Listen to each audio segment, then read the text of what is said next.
So yeah, I kind of want to take everybody on a journey, and I know that we're busting at the seams over here in here, but just bear with me and all that kind of stuff. If you guys can't hear, just yell at me and all that kind of stuff. Say, hey, tune it up a little bit, but I think we'll be okay. This is going to be one of those things that I'm just going to kind of take you guys on a journey. So it's not one of those things that it's been a long time in coming. This is something that I started thinking about when I was a young kid. So before I get into it a little bit more, I'm just going to explain myself, and Jim did a great job of introducing me, so thank you. But my name is Vince Fedorowicz. I worked here as a head athletic trainer for about 7 years, actually 8 years altogether. And so I had a lot of experience here in Missouri Valley College. So I know what it's like to be in this setting. I know what it's like to kind of go through the experiences from here. But it all started for me in the idea of sports when I was a kid. Much like I'm sure everybody else in this room, my parents decided when I was really young, before I could really figure out how to coordinate myself, that they wanted to put me in sports. Because that's something that they really enjoyed. And the thing that I enjoyed about it was something that they really kind of rallied behind. And it's something that they kind of pushed me to continue to do and always support me in doing sports. And so I made a life out of it. Where I started making a big difference in what I kind of wanted to think about, I think the first time I thought about things was when I was about 5 years old. I said to myself, hey, I want to be an astronaut. I'd like to be a paleontologist. I'd like to be a football player. Oh yeah, and I want to be a professional ice hockey player. I wanted 4 different things when I was 5 years old. Go figure. But I'll tell you something.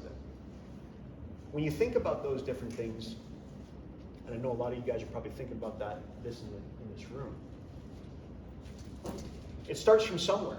And when you start thinking about the dreams that you've got, and some of the different things that you're dealing with, sometimes it sticks with you. So as we fast forward and I'm going through, go from 5 to about the age of 10, I'm playing all kinds of different sports, right? I'm going through, I'm thinking about these different things. I'm playing ice hockey, I'm playing baseball, get exposed to basketball. I was lucky enough to have a basketball net in my house, so shooting hoops outside. Did track and field, cross country, volleyball, you name it. All those things were pretty interesting to me. It was something exciting to do. I became good at a couple different sports, mainly baseball and hockey. So I played the other sports. I continued to do those different ones, but at the time I was about 13 years old, I was playing ice hockey, and I decided, hey, you know what? My parents are starting to give me these ideas of, hey, what are you going to do if baseball or hockey doesn't pan out for you? If you don't become a professional athlete, what else are you going to do? So I had to start thinking about that. And luckily or unluckily, when I was 13 years old, I had my first injury, first serious injury. I ended up tearing my MCL in my right knee. It was a grade 2 MCL sprain, and it took me out for about 4.5 weeks, but it was supposed to be 8 weeks. And so I remember thinking in my mind, saying, hey, you know what? 8 weeks. And I got back in 4.5 weeks. And I was listening to one of our physical therapists that I was working with at the time. And she was the one that kind of convinced me and said, hey, listen, if you're interested in doing something with professional sports and you don't become a professional athlete, you should try athletic training. And that's kind of what got me going on this whole idea of, hey, if you can't make it as a professional athlete, maybe you can still be in professional sports, but just on the background, helping people do what this physical therapist was able to do. So that's kind of what got me on my journey. So after that, as I'm going through this journey, and we're talking, I decided that between hockey and baseball, I was good at both. But there was more opportunities in baseball than there were in hockey, okay? And so I didn't tell anybody this yet, but I grew up in Canada. So growing up in Canada, there was different opportunities over there. The only thing I really knew about was professional sports because that's what we saw on TV. I knew about college sports, but I wasn't really thinking about it as much because that wasn't really portrayed to us as something to do. People that I knew that made it big were always going professional.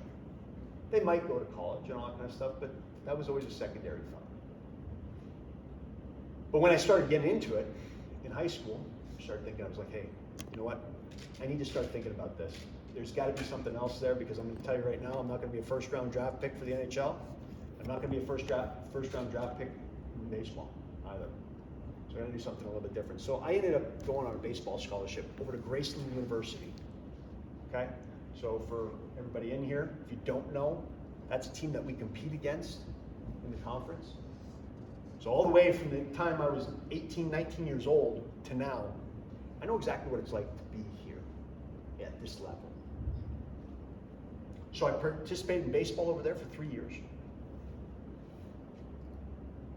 Ended up having all kinds of excellent opportunities in athletic training.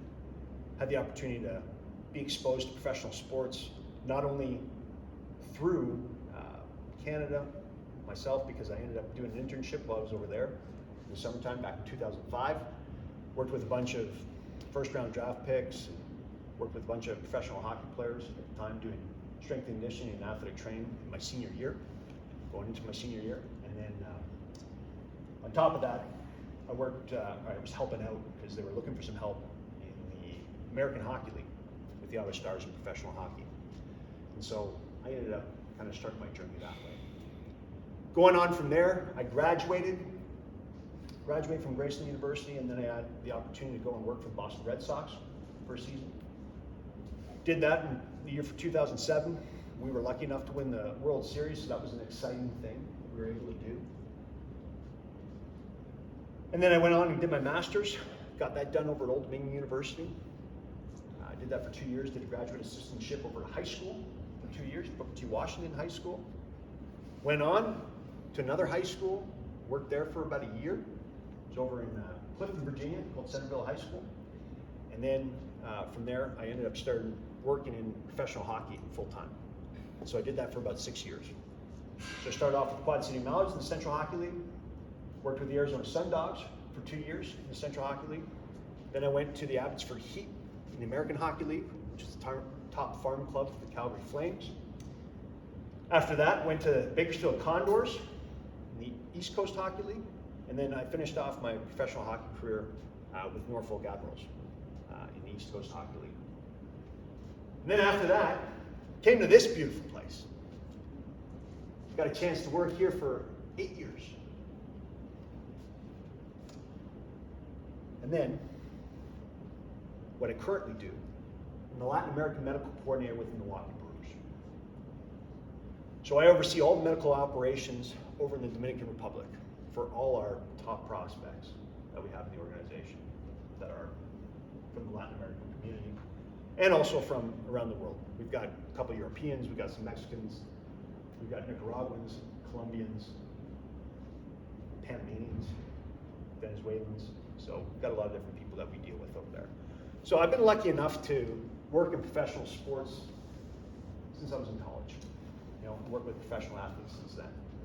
So I've had a lot of different experiences. Even while I was here too, we have a bunch of rodeo kids that I worked with that were competing for money over the course of the time that I was here as well too. I consider those professional athletes. Some of them, you can see their posters hanging out on the wall down here in the hallway. So it's, for me, professional sports is near and dear. So that's why I kind of took some time to just explain those different things as to why I got interested in that. If I take it back just a little bit of a little step, this whole talk is a little bit on the psychology of dealing with professional sports or just dealing with sports in general. While I was here, I taught a lot of classes as well too.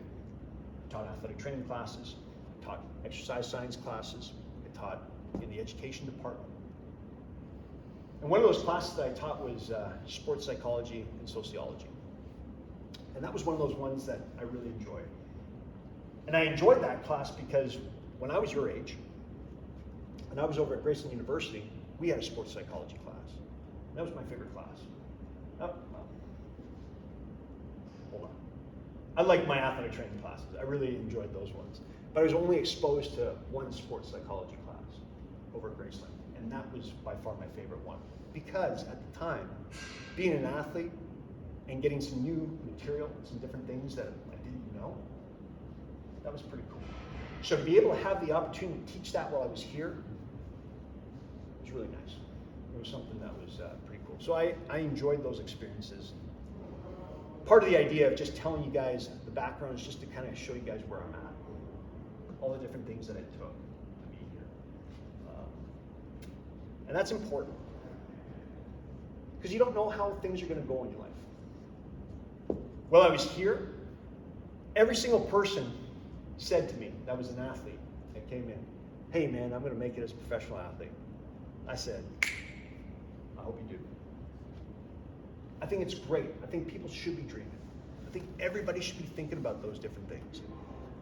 But I'd always kind of counter back with them and I would say, okay, well, when you're thinking about that, what makes you think that you should be a professional athlete? What makes you better or more prepared than everybody else that you're competing with just on your team? Are you the best? Are you the best at where you're from? Are you the best in our conference? Are you the best in our nation? I don't say that to make people crush their dreams. I'm not saying those different things. But that's the reality of different things. You know, sports itself can be humbling, but it can be a wonderful thing as well, too. I think about all these different things. I go back to thinking about how focused I was on just being a professional athlete. I sometimes forgot about all the wonderful lessons that I was learning in being an athlete. You know, to this day, it's not easy. But if somebody tells me I got to be somewhere because the bus is leaving at 8 o'clock, you better believe I'm there. I'm there 10 minutes beforehand or 15 minutes beforehand. You want to know why? Because when I was in college, the bus left one time without me. Great lesson learned. Hey, you need to pick it up a little bit. You're taking it easy. Not an easy thing to hear, right? But people were being honest. Sometimes in sports we forget, like, you've got to be as honest as possible on these different things, because every day counts. Every day matters. And those are some things that we kind of sometimes forget about. You know, like when you get tired, and I know where you guys are at because I was in your seats. Hey, I got to get up early in the morning because I got workout. I got to go to class. Then I got a game later, or I got practice. Got to do homework. Got to talk to my family. Maybe I got a girlfriend. Maybe I got work on top of those different things. It's not easy. But sports was really good at being able to kind of put everything together. Kind of give you a plan of how to do things. Hey, you know you've got to be here at this time. You know you got to be here at this time. You know you got class at this time. You know you got these different things at that time. And I think that's one of those things that kind of really got me thinking about all that. Now, I still wanted to be a professional athlete. But by the time I hit my junior year and I realized I wasn't hitting 450 with 10 home runs, not starting, I started thinking to myself, I'm like, yeah, you know what? You better start thinking about this seriously, about how else you're going to make it in life. And that's a hard thing too. Because I'm sure, like all of you here, and I don't know that, I shouldn't say everybody, but a lot of people have this idea that that's your whole goal, is just to be a professional athlete. And then you have your identity just set at, I'm this person. For me, I was just a baseball player. It's not true. But my mind was, hey, I'm just a baseball player. I'm just a professional baseball player. That's just what I want to do. And there's nothing else. But I forgot about some of those different things. I forgot about the other aspects of the identity. I forgot, hey, you know what? You're a baseball player, but you're an athletic trainer. You're a student athletic trainer. That's what you want to do. You're a brother. You're a son. You're a boyfriend to a girlfriend. You have all kinds of people that are looking up to you. You're musical. You have friends that count on you. You have teachers that count on you. Instructors. You have all of these different things. They're all parts of your identity. But we all get kind of stuck in that one thing because we're told that if you work as hard as you possibly can and you just focus solely on one thing, you'll get it. I'm not saying that that's wrong. Don't take that the wrong way. I'm not saying that that's wrong. I think that's right.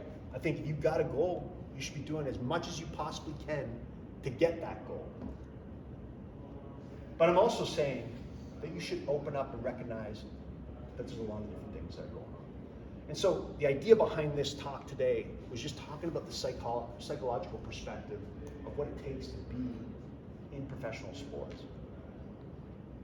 And the reason that I started talking about identity itself is because sometimes we forget, and I know professional athletes forget, I work with them all on a regular basis.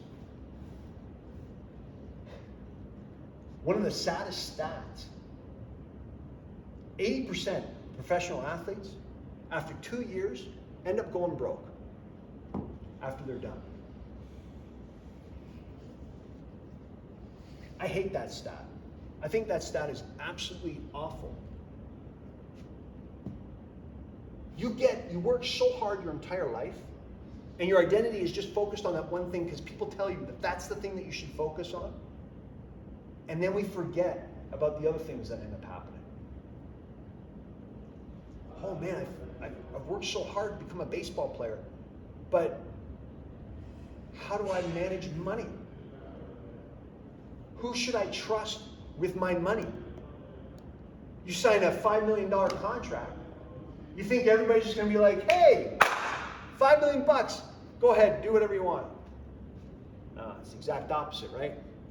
As soon as they find out that you got $5 million bucks, your cousin from 10 generations across says, hey, you know what? We're family. How much money you got for me? Hey, I've got this great deal for you. Pay me $100,000 and all that stuff, and I'll take care of all your needs. Before you know it, somebody's scamming you out of money. We get stuck on all these things, and we're kind of told these ideas that we can only be one thing. That we can only do one thing, and that's the only way to get to where we want to go. There's many ways to find that. It's not just one way. It's not just a simple way to go through things. There's many different ways to look at that. And I think it's important to kind of remember those things. Let's say you're lucky enough to get there. Say you're lucky enough that somebody says, hey, why don't you come on out, try it out. Come and see what it's like. And they tell you, hey, you know what? We like you, and you should come. But what you don't realize is that we've also said that to 150 other people that are competing for maybe one spot when we're asking for a tryout. And that's not a mean thing to say. But sports is a business. I'm talking about it from the professional sports side of things, but college is the same way too. I don't know how many stories you'd hear of people saying, okay, well, we've got a walk-on spot over here, but you got to compete with all these different people. We don't have a scholarship for it. But if you walk on and you make it, we'll give you one.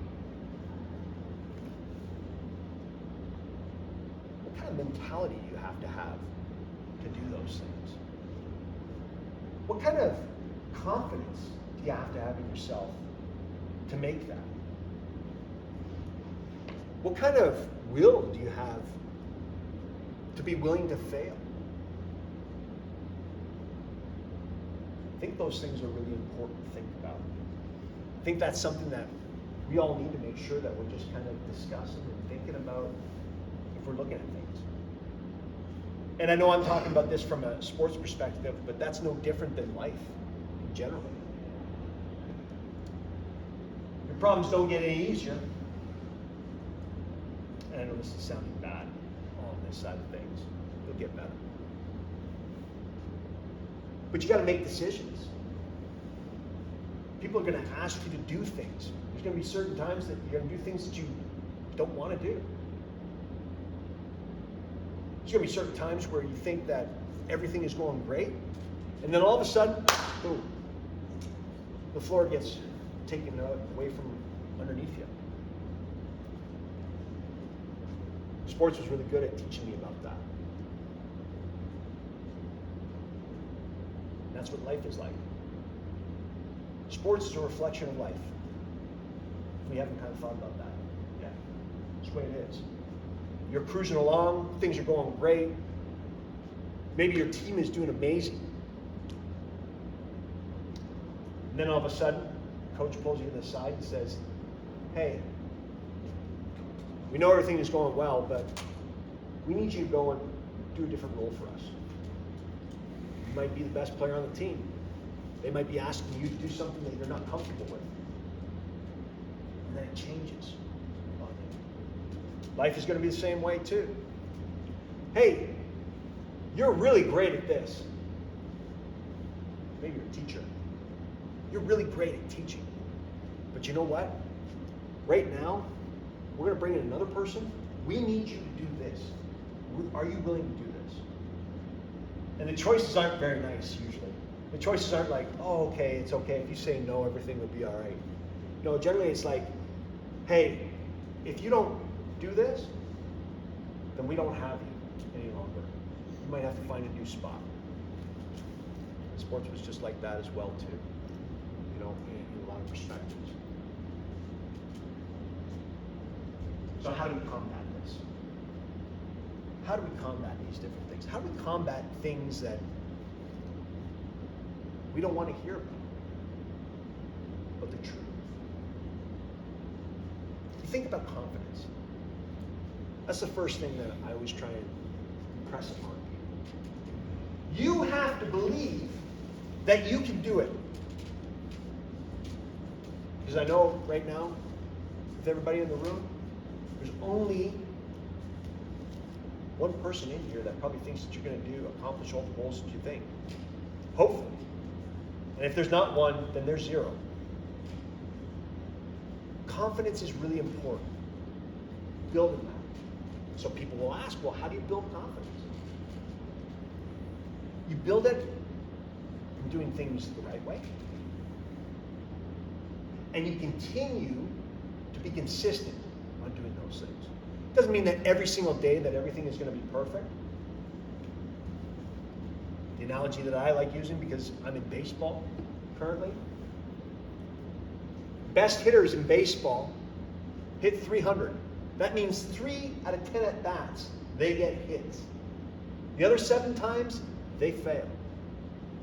But they do the same things consistently every single day.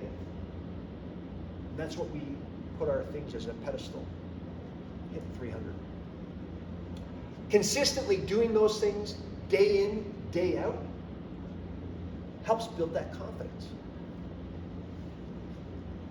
And then sure enough, if you continue to do that, people start looking at that and they say, oh, man, you know what? Little Johnny, every single day, he comes in and he's ready to go. He's at practice on time. He asks good questions. He gets all his work done. He executes everything. He's ready to go. And then you start thinking to yourself, you're like, hey, I'm feeling comfortable. I'm feeling confident. then you start thinking to yourself, hey, you know what? I can do this. And it starts building on that consistency. Another thing that I think needs to kind of always be talked about is leadership. That's something that everybody is going to have to deal with at some point in their life. And now leadership takes many different forms, and there's all kinds of different types of leaders, and I'm not going to go into all the different ones that we've got. But what I am going to talk about is just the idea, sometimes you're going to be responsible, no matter what, at some point in your life. If you're lucky enough to get married, if you're lucky enough to have kids, that's going to give you a leadership role.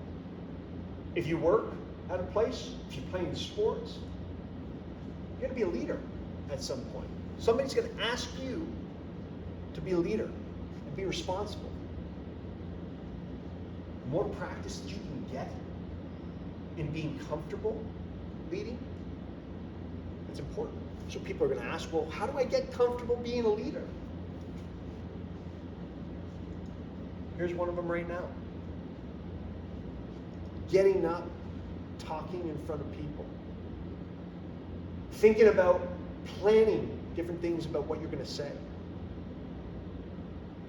You know, I didn't just get up here tonight and prepare and say, oh, okay, well, I'm just going to go off the whim, and just talk about whatever. I've been thinking about this talk for a long time. Thinking about how I'm going to structure this. And being a leader, you've got to prepare your things ahead of time. You got to know, hey, what am I going to talk about? What points am I going to express? What are the things that I want to know? What are the things that other people need to know?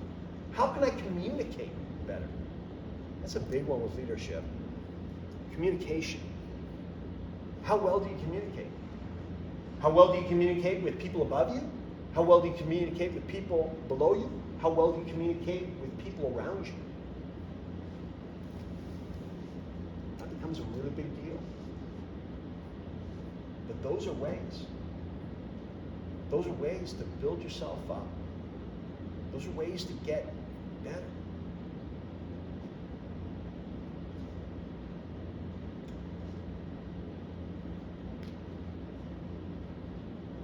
And the reason that I talk about those different ones is because, like I said before, we mentioned some bad things that go on.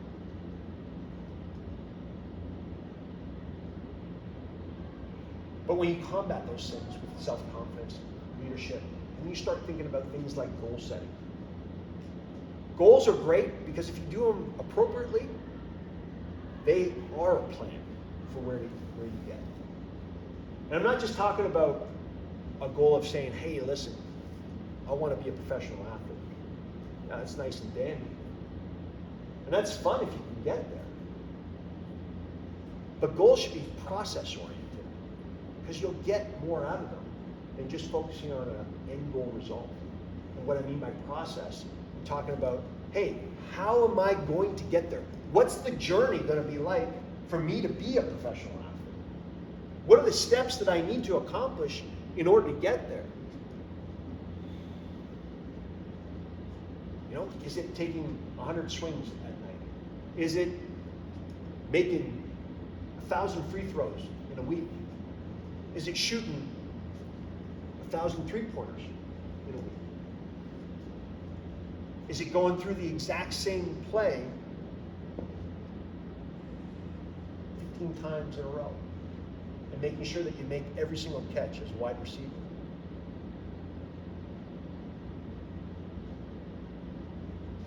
What are those process goals? How do you get there? How do you break it down? How do you make it measurable on whether it's going to be a success or not?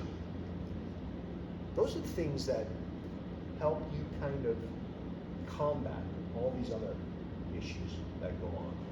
All the outside pressures, all the other things that people are going to espouse upon you.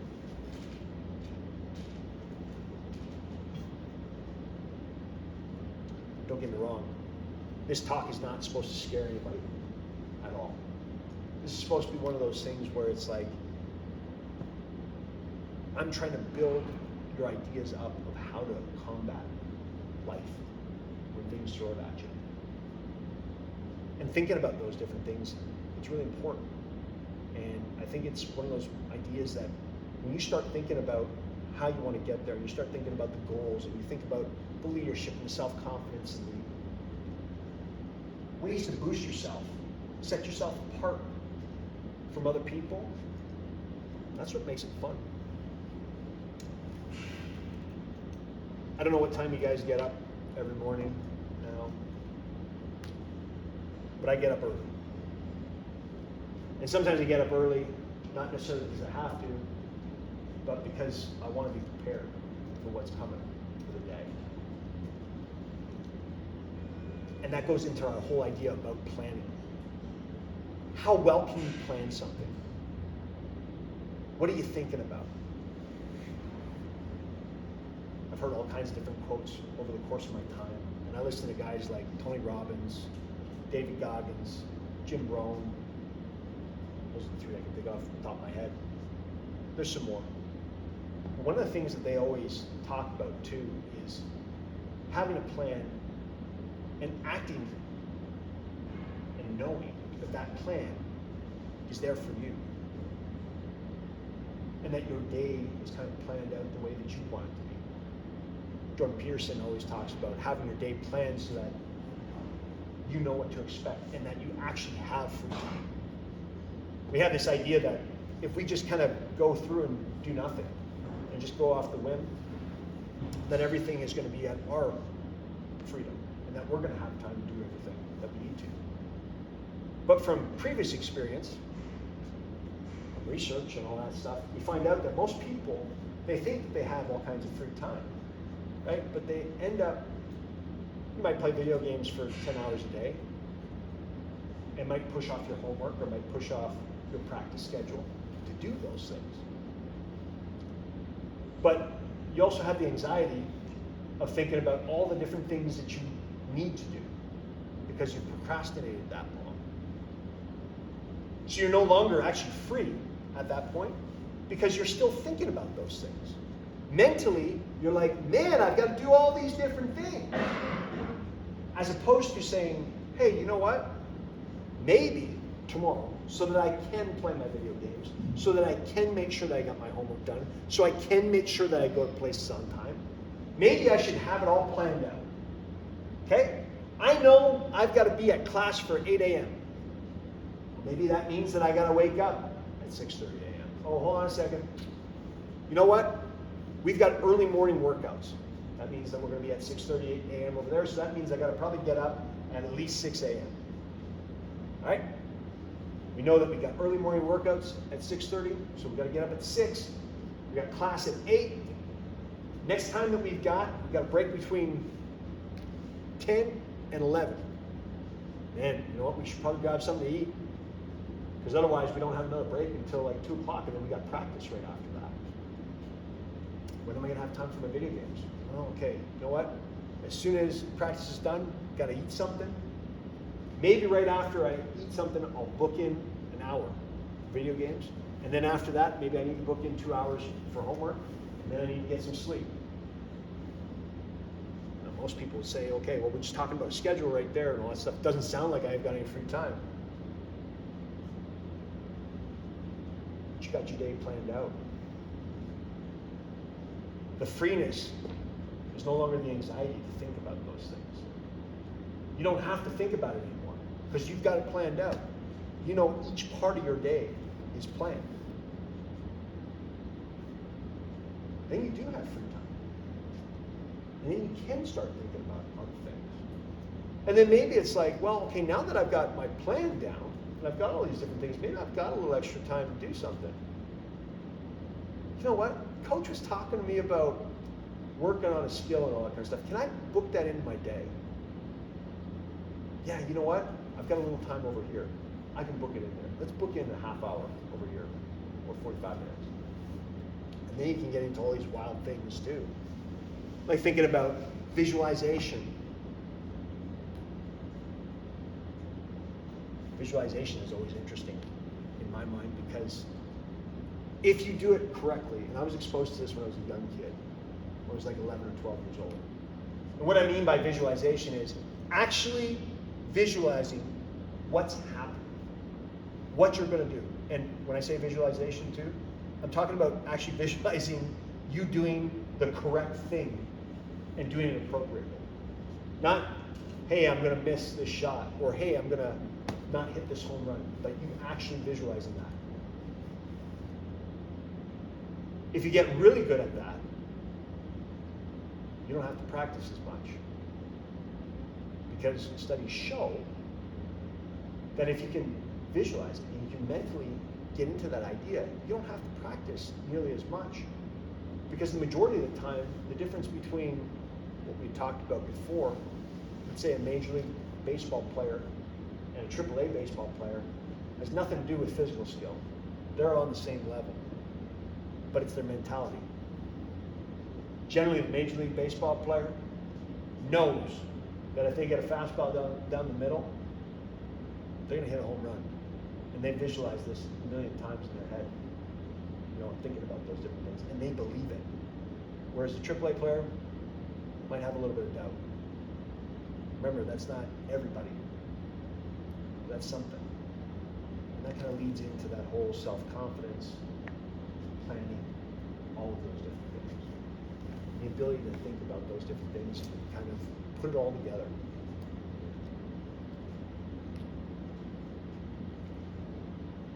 So with those ideas, I don't want to kind of put a bad mark on professional sports. That's not what this is all about.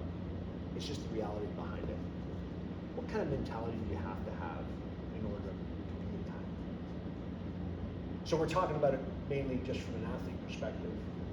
Now if I look at it from a behind the scenes perspective, whether you're a coach, athletic trainer, physical therapist, scout, front office person, owner, general manager. There's a lot of business involved in that. And it's tough. I have probably seen more tears over the course of my 20 plus years working with professional athletes, working with professional athletes, than I probably care to remember. It's hard. It's not easy. I never take it lightly that I have someone's career that I'm working with. I never ever take it lightly. And sometimes people kind of get into that idea of, hey, listen, we're just doing this, and it doesn't have an effect on anybody, but it affects a lot of people. I've known people that have come in, teams that I've worked with, they've been there for about an hour. And that's it. I know there are people that had careers that lasted decades.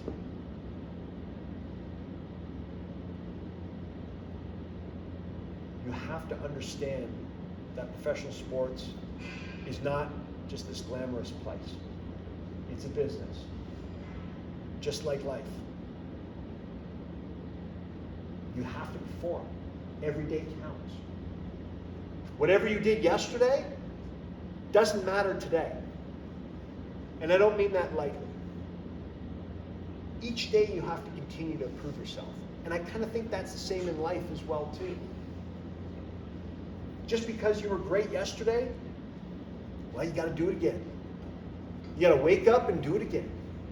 Because the expectation is that you're going to do exactly what you did the day before. So if you scored 3 goals in a soccer game yesterday, the expectation is that you're going to score 3 goals the next day.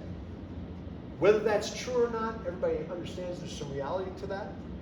But the idea is that you're going to continue to give your best effort and that you can continue to do those different things. And that has to be on people's minds. You don't get a pass because you had 2 great games and the next game you were awful. People lose their jobs every day because of that. Professional sports. So when you think about those things, when I'm thinking about those things, I think about my relationships with people as well. Doesn't matter if it's the person that I met for an hour or a person that I've known for 10 years or 15 years or 20 years? How do I treat those people? That's first and foremost in my mind. You got to treat people with respect. You have no idea what's going on with them. You have no idea what their reach is with different people. One of the things that I've always taught to the students, to my colleagues, to the people that I've worked with, anybody that comes through a door that's looking for your help, you need to treat them with respect. You might not get along with them. It might not be the perfect situation, but you need to treat them with respect. I think it's really important to recognize that each person has a journey that we talked about. And everybody's journey is different. And just thinking about those different things, it's important.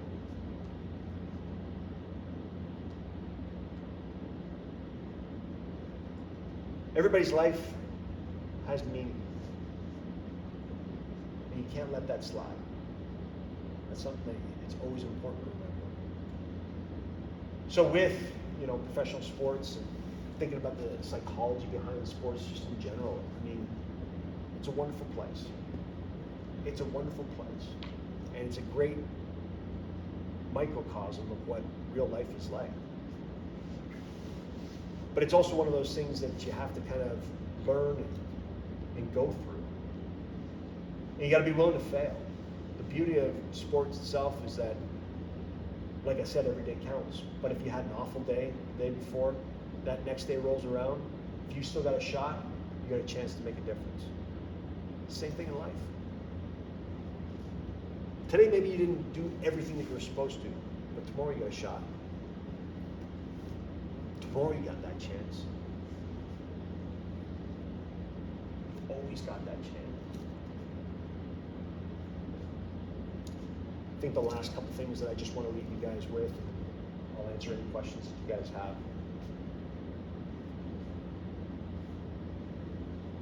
Just because I'm talking up here right now doesn't mean I'm perfect. I'm lucky enough that people have asked me to come and talk to people. I'm lucky enough that I've had many experiences. I'm lucky enough that I kept with some values over the course of my life to continue to work with those different things. And that seemed to put people in a good spot, help people, show gratitude to different people. But I think it's always important to think about things of how you can raise your standard, how you can be the best and your best. What ways can you make life better for people? I know when we're talking about professional sports, when we're talking about sports in general, we talk a lot about statistics, and we talk about wins, and we talk about losses and all that stuff. But I'm going to tell you, people never forget how you treat them. They never do. So, you can win 10 championships. But if you treat people bad, they're always going to remember how you treated them. They don't care that you won 10 championships. They might think that's great, but then they'll always be like, yeah, but there's that asterisk behind it. But how can you raise your standard? How can you do that daily to kind of make a difference in people's lives? Make a difference in your own life? I think you should fail. I think you should fail miserably on different things. Jim alluded to a couple things there about me being a lead singer in a band. Jim was a part of. I am not the best singer in the world. I'm not bad. There's no doubt about it. And that was something that I hadn't done for years. But I decided I wanted to kind of take a chance. There's some people that were playing. I knew I could sing a little bit. So I wanted to go and do that. Was it perfect? No. There's quite a few times where, it wasn't perfect. Failed. But I kept going at it because I knew from my experiences in sports that if you keep going and you keep getting consistent, you're stuck. looking at things a little bit differently. You start picking things up and you start practicing and you do different things differently, things become better. So in life, if you can fail and you can learn from those mistakes, and even better, if you can learn from other people's mistakes, you're in a better spot than everybody else. And you'll make a difference. And sure enough, before you know it, you keep doing those things, you keep raising your standard, you keep doing things that other people don't want to do. I had a bunch of people that told me that I was crazy to go and help out a professional team on my free time, not get paid for it. What are you, crazy? Why would you do something like that? I don't know. I like sports. I might be able to meet some people and network. I might be able to do something with this. It's a stupid idea. You'll never get anywhere with it. All I can say is be consistent. Consistently do things. Fail. Don't be afraid to fail. If those things would have failed and I did something else, who knows? Would have learned something from it. But if you can learn something from other people's mistakes, I think that's going to always be a big thing. So, without further ado, you guys have any questions? Go ahead.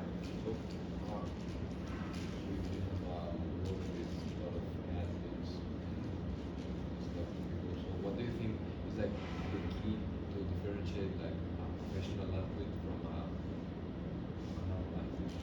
Like, what is the key to say? If you do this, you will be professional. If you don't, you won't. Is there something? Well, so I've had a lot of experience with that, and there's a lot that goes into professional athletes themselves, and amateur athletes for that matter. And talent, there's some talent that some people just have, right? You know, some people are going to be able to run a 60-yard sprint at 6'3", which is extremely fast. Some people will never be able to run that at 6'3". They'll be at 7'3" to 7'5". So a professional athlete has to meet a certain standard. They have to be able to meet those standards that are set by whatever professional sport that you're at. And I'm not going to try and sugarcoat that. That is just something that they've got to get to. If you have athletes, right, an amateur athlete and a professional athlete, and they're both the same. Let's say they're both meeting all the standards that they need to meet. Usually the difference between the two is that the professional athlete is not going to give up. They're going to keep going. They're going to be told no by a lot of people, but they're just going to say, forget it. I don't care. No, you know what? You can't hit 30 three-pointers in a row. I don't care. I'm going to go and do it. And I'm just going to keep failing until I do it.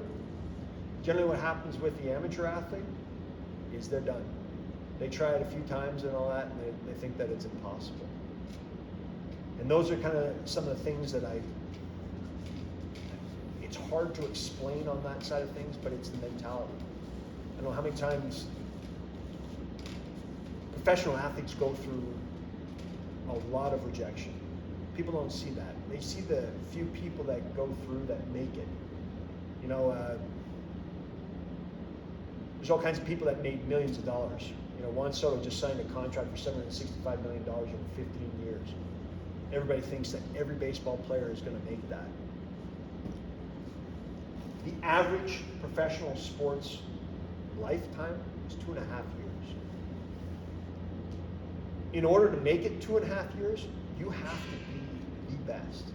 You've got to be the best at your craft. And that's just to make it at that point. And in order to do that, you have to sacrifice a lot. You've got to have that mentality that you're not going to let anybody stop you. Tony Robbins, this isn't his quote, but he loves saying this. It's called, take the island and burn the boats. Your only thought process is, I'm getting that. And there's nothing that's going to stop me. No one is going to stop me. having that thought process, I think, is the difference between a professional athlete and an amateur athlete. Good question. Go We ahead. talk about visualization. About Visualization. We talk about like visualization. visualization. Visualization, yeah. Yeah. I never do that. I would like to try to start that. What do you recommend for a start? That's a great question. There's a lot of things that you can find online. Like back when I was in college, there wasn't as much, but now there's a lot. I think you can just kind of type it in over on YouTube and start looking at visualization for athletes, and they'll start talking about different things that you can do.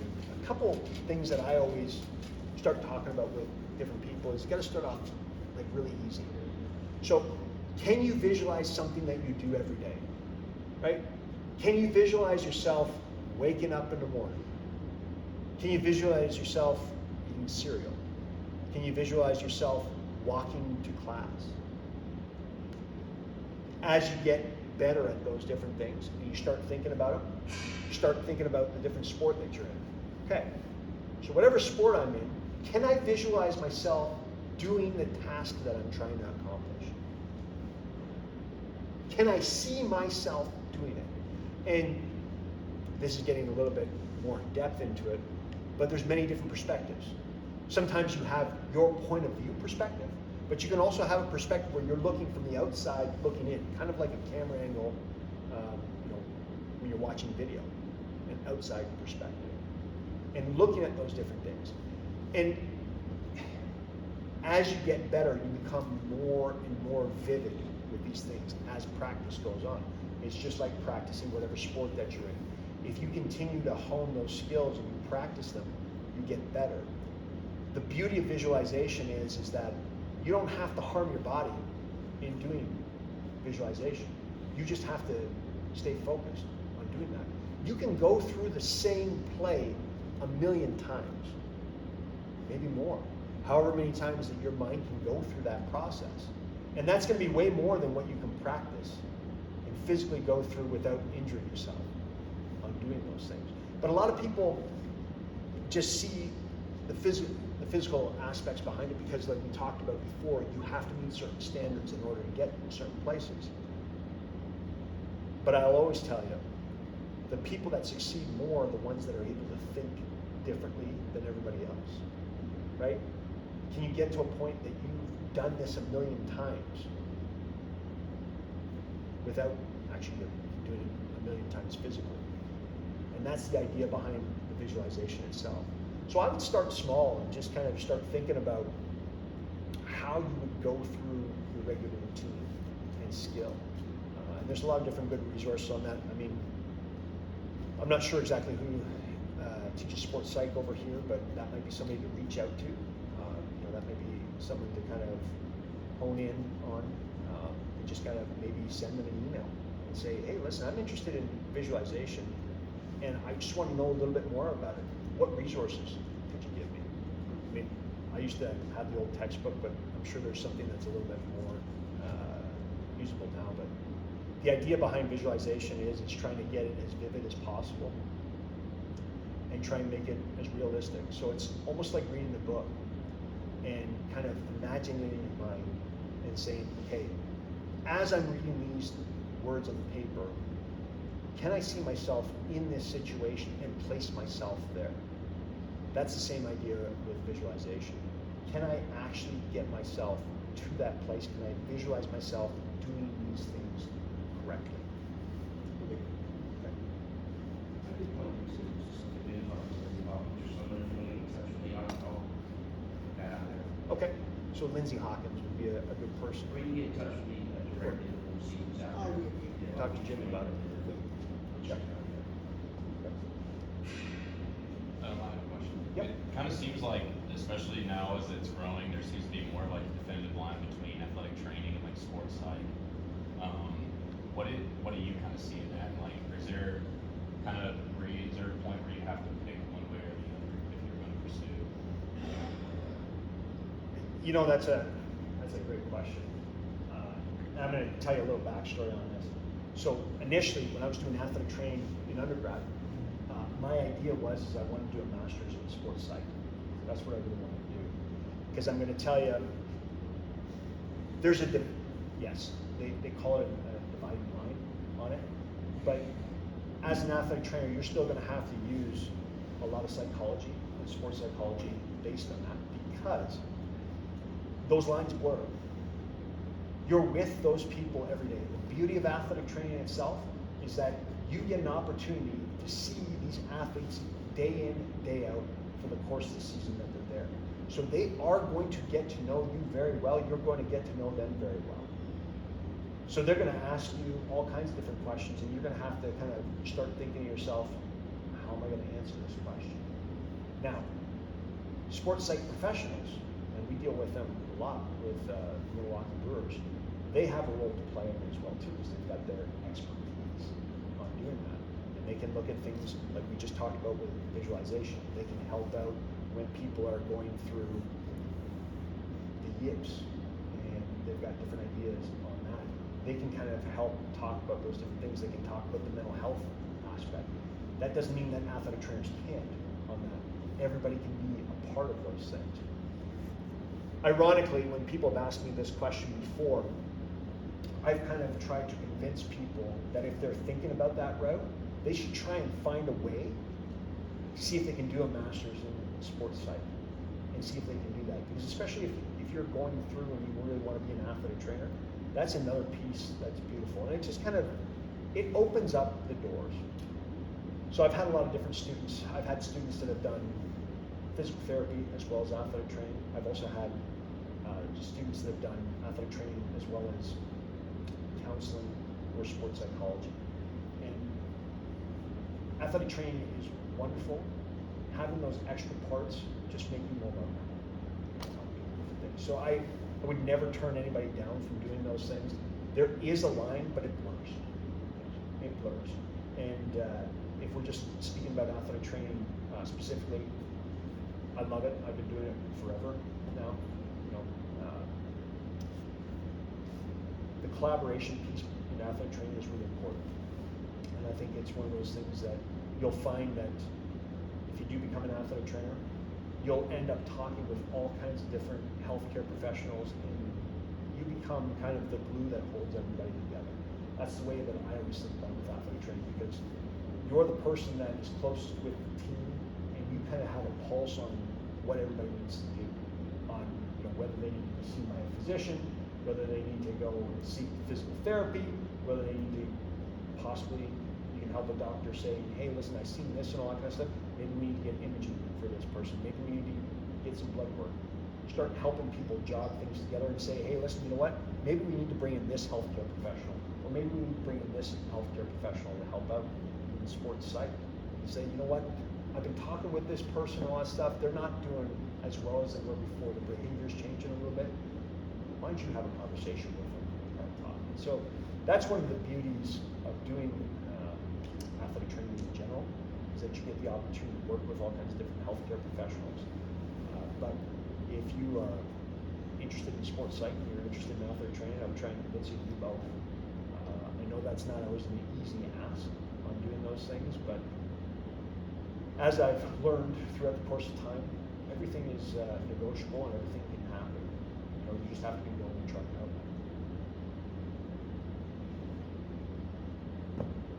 I guess I had another one. Yep. Kind of when you said you had those opportunities in college to work with those sports teams, were those something that kind of just came your way and you're like, oh, absolutely, or is it more you had to go seek those out for yourself? So, if you tell people, this is kind of a slippery slope. If you tell people what you want to do, some people are for you, some people are against you. I was lucky enough that I was honest with people and I had a good support group that I could let people know what I wanted to do. And they kind of started looking for opportunities for me. And not like seeking things out, but things would just kind of present themselves. Back in Canada, in the summer to my senior year, My sister was a soccer player at the time, and their soccer team was going through, and they were doing some strength conditioning things, and she was doing some rehabilitation over at this one clinic that was a strength conditioning and athletic therapy clinic.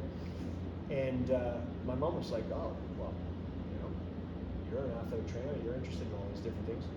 You know, maybe it might be a good idea to talk to these guys and see if you can get an internship with them over the summertime, just to see if you can go and do those things, learn something new, meet some people, and network. So when I got home, I kind of called them up and said, hey, can I do a meet and greet? And they're like, oh yeah, well, we know your sister and all that kind of stuff. Why don't you come in and do all those things? I knew that it wasn't going to be paid. It was just going to be one of those internships. But I said, what's the worst that's going to happen? You know, I'm still going to be able to work whatever job that I was working at the time. I think I was working at a kids camp. But this was going to be just on my own time, doing those different things. So I ended up doing that. The professional sports teams, that was an interesting situation because the athletic trainer at the time was looking for people to come and help him out.